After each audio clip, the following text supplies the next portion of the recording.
근무지에서 겪었던 얘기를 하나 해드릴게요. 그 친구가 군입대에서 일병 계급일 때 최전방 DMZ에서 고창과 근무를 서다가 겪었던 얘기입니다. 최전방 같은 경우 철책선이 3중으로 되어 있고 어느 정도 거리를 두고 초소가 떨어져 있습니다. 지금은 근무지가 어떻게 배치되어 있는지 잘 모르겠지만 그 당시에 군인들이 먹고 자는 소초가 있고 소초에서 그리 멀리 떨어져 있지 않은 곳에 대군 근무지가 있었어요. 그리고 이렇게 뒤쪽 면에는 화장실이 있었습니다. 소초는 병사들이 먹고 자고 생활하는 건물이고 초소는 군인들이 근무를 서는 곳이에요. 소초와 대군 근무지 그리고 화장실은 거리가 서로 그렇게 멀지 않았고 초소는 꽤 멀리 위치해 있었는데 저녁 때쯤 군인들이 함께 근무지 투입했다가 근무자 외에는 소초로 돌아와 쉬면서 돌아가면서 근무를 섰습니다. 지금이야 시설들이 아주 잘 되어 있지만 그때만 해도 거의 낙후된 시설들이라 화장실도 거의 옛날 재래식 화장실이고 그냥 대충 바닥에 구멍 뚫어놓고 그 위에 쪼그려 앉아서 대변을 볼 수 있도록 시설을 만들어 놓았습니다. 지금도 우리 아주 외딴 시골에 가면 가끔 볼 수 있는 그런 화장실 말이에요. 아무튼 군인들 근무는 2명씩 짝을 지어 들어가는데요. 일반 사병 계급이 병장, 상병, 일병, 이등병 이렇게 순서로 나눠져 있는데 일반적으로 인원수만 맞으면 병장하고 이등병 그리고 상병하고 일병 이렇게 짝을 맞춰주는 게 일반적인 방식이었습니다. 제 친구는 그때 일병 계급이라고 했었잖아요.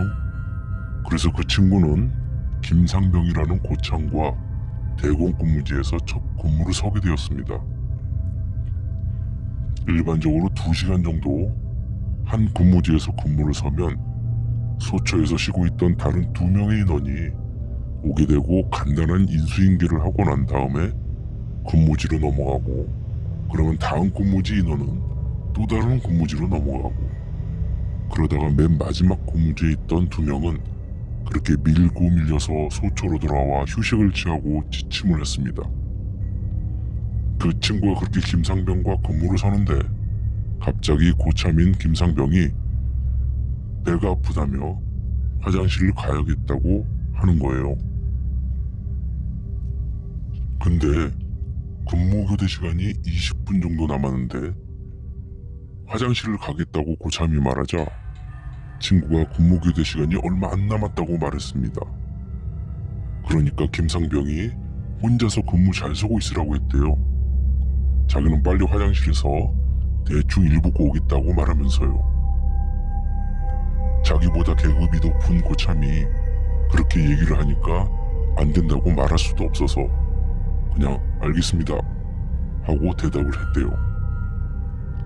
그렇게 혼자서 근무를 서고 있는데 시간이 10분이 넘게 지났는데도 고참인 김상병이 돌아오지를 않는 거예요. 친구가 근무를 서는 초소에 다음에 이 근무지로 오는 고참이 병장 계급 고참이라서 이러다가 큰일 나겠다고 걱정했대요. 근무를 똑바로 서지 않으면 최전방에서는 얼차려도 받고 솔직히 그때 당시에 군대에서 기합과 구타도 많이 있었거든요. 그렇다고 고참인 김상병을 찾으러 근무지 이탈을 해서 화장실로 갈 수도 없고 해서 걱정만 계속하고 있었대요. 이제 근무교대 시간이 몇 분 남지 않은 상황인데도 김상병은 돌아오지 않아서 점점 속으로 제 친구는 애달고 걱정만 가득하게 근무를 서고 있었대요. 그런데 갑자기 근무지 쪽으로 고참 병장이 다가오고 있어서 손들어 움직이면 쏜다 이렇게 얘기하고 안구어를 말한 후 근무 중 이상무라고 얘기를 했대요. 그 고참이 가만히 보니 제 친구 혼자서 근무를 서고 있으니 제 친구를 보며 화를 내며 말했대요. 야, 김상병 어디 갔어? 배가 아파서 갑자기 화장실에 갔습니다. 이 새끼들이 빠져가지고 말이야. 미쳤어? 너 빨리 가서 김상병 잡아. 너희들 오늘 각오해. 라고 제 친구에게 말하며 화장실에 간 김상병을 지금 당장 이곳으로 데려오라고 말했대요. 제 친구는 급하게 근무지 뒤편에 있는 화장실로 달려갔대요. 군인들이 지침하는 시간대라 화장실에는 아무도 없고 김상병만 화장실에 있을 것이라고 생각한 제 친구는 큰 소리로 화장실에서 외쳤대요. 김상병님, 지금 큰일 났습니다. 윤병장님이 빨리 김상병님 데려오라 합니다. 그렇게 큰 소리로 외쳤는데 화장실에서는 아무 대답이 없었대요. 그래서 더 큰 목소리로 김상병에게 제 친구는 외쳤대요. 그런데도 아무런 대답이 없어서 혹시 김상병이 탈영한 거 아닌가 하고 걱정을 했대요. 김상병이 탈영을 하게 되면 제 친구는 근무를 제대로 서지 않았다는 게 되고 그러면 영창, 그러니까 군대 교도소에 들어갈 수도 있겠다고 생각해서 막 눈물이 나오르게 했대요.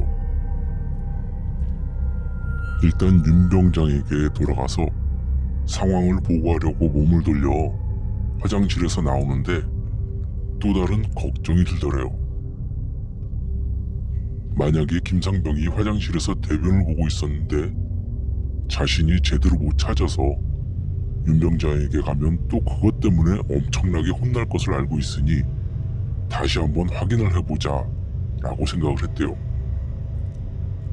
그래서 이번에는 화장실 문을 하나씩 두드려보며 말했대요. 김상병님, 큰일 났습니다. 지금 윤병장님이 찾으십니다. 그렇게 5칸 정도의 화장실 문을 일일이 노크를 하며 불렀는데도 답이 없어서 이번에는 문 밑에 공간을 확인을 해보며 말해야겠다고 생각했대요. 만약에 화장실 안에 사람이 있다면 화장실 문과 바닥 사이에 공간이 꽤 있기 때문에 대변을 보고 있는 사람의 군홧발이 보일 것이라고 생각하고 그렇게 확인을 해봐야 되겠다고 생각했대요. 그렇게 화장실 문을 하나하나 다시 두드려보며 김상병을 불렀는데 4번째 화장실에서 김상병의 군홧발이 보이더래요. 그래서 문을 당겨봐야 되겠다고 생각하며 김상병의 이름을 불러보는데 문을 열고 화장실 안을 들여다본 제 친구는 바로 기절을 했대요.